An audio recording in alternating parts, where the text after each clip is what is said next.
Hi ಎಲ್ರಿಗೂ, welcome back to Kavita's kitchen. ಇವತ್ತು ನಾನು ಮಾವಿನ ಹಣ್ಣಿನ ಶೀರ ಮಾಡಿ ತೋರಿಸ್ತಾ ಇದ್ದೇನೆ.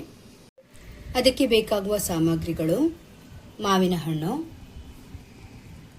ದ್ರಾಕ್ಷೆ, ಗೇರುಬೀಜ, ಲವಂಗ, ಏಲಕ್ಕಿ ಮತ್ತು ರವೆ, ಬಾಂಬೆ ರವೆ ಮತ್ತು ಸಕ್ಕರೆ. ಮುಕ್ಕಾಲು ಕಪ್ ರವೆಗೆ ನಾನು 1.5 ಲೋಟದಷ್ಟು ಸಕ್ಕರೆ ತಗೊಂಡಿದ್ದೇನೆ. ಈಗ ಪ್ಯಾನ್ಗೆ ನಾನು ತುಪ್ಪ ಹಾಕಿದ್ದೇನೆ. ಅದಕ್ಕೆ ಗೇರು ಬೀಜ ಹಾಕ್ತಾ ಇದ್ದೇನೆ.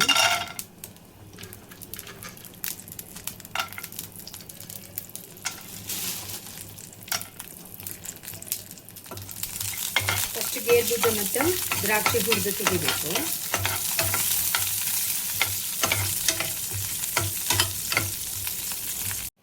ಈಗ ದ್ರಾಕ್ಷಿ ಹಾಕಿ ಹುರಿತಾ ಇದ್ದೇನೆ.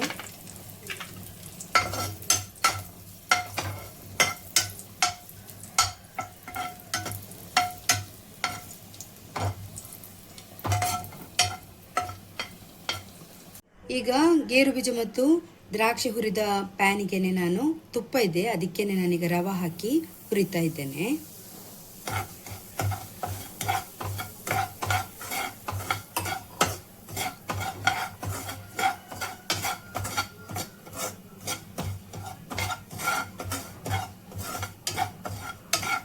ಇದು ಸ್ವಲ್ಪ ಕೆಂಪಾಗುವವರೆಗೆ ಚೆನ್ನಾಗಿ ಹುರಿಬೇಕು, ಆಗಲೇ ಇದಕ್ಕೆ ಟೇಸ್ಟ್ ಬರುತ್ತೆ.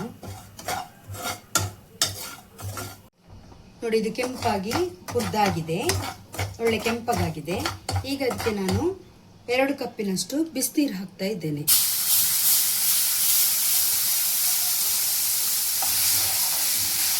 ಬಿಸಿನೀರು ಹಾಕಿ ಹೀಗೆ ತಿರುಗಿಸಿ, ಗಂಟು ಹಾಕದಾಗಿ ನೋಡಿ.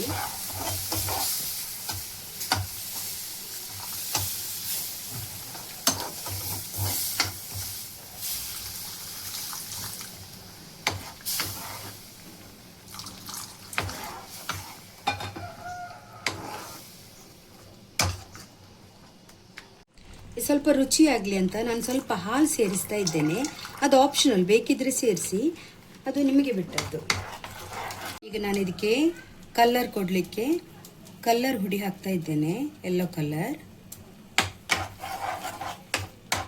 ಈಗ ಸಕ್ಕರೆ ಹಾಕ್ತಾ ಇದ್ದೇನೆ. ಸಕ್ಕರೆ ಹಾಕಿ ತಿರುಗಿಸಿದ ಮೇಲೆ ನಾನು ಮಾವಿನ ಹಣ್ಣಿನ ಪಲ್ಪನ್ನು ಸ್ವಲ್ಪ ಮಿಕ್ಸಿಯಲ್ಲಿ ಹಾಕಿ ತಿರುಗಿಸಿಟ್ಟಿದ್ದೆ, ಅದನ್ನೀಗ ಹಾಕ್ತಾ ಇದ್ದೇನೆ. ಇದು ಗಟ್ಟಿ ಆಗ್ತಾ ಬರ್ತಾ ಇದೆ.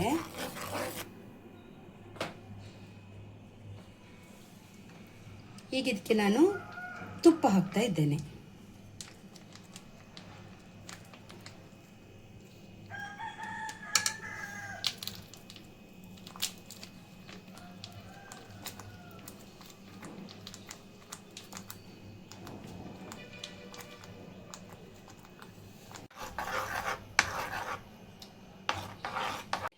ಲವಂಗ ಮೊದಲೇ ಹಾಕಬೇಕಾಗಿತ್ತು, ಬಟ್ ನಾನೀಗ ಹಾಕ್ತಾ ಇದ್ದೇನೆ.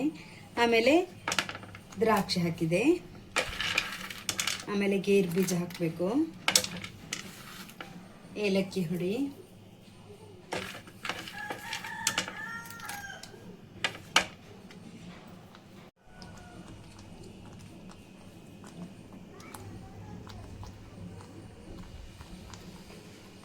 ನಮ್ಮ ಮಾವಿನ ಹಣ್ಣಿನ ಶೀರ ರೆಡಿ. ನೋಡಿ ಹೇಗೆ ಬಂದಿದೆ, ಸ್ಮೂತಾಗಿ ಒಳ್ಳೆ ರೀತಿಯಾಗಿದೆ.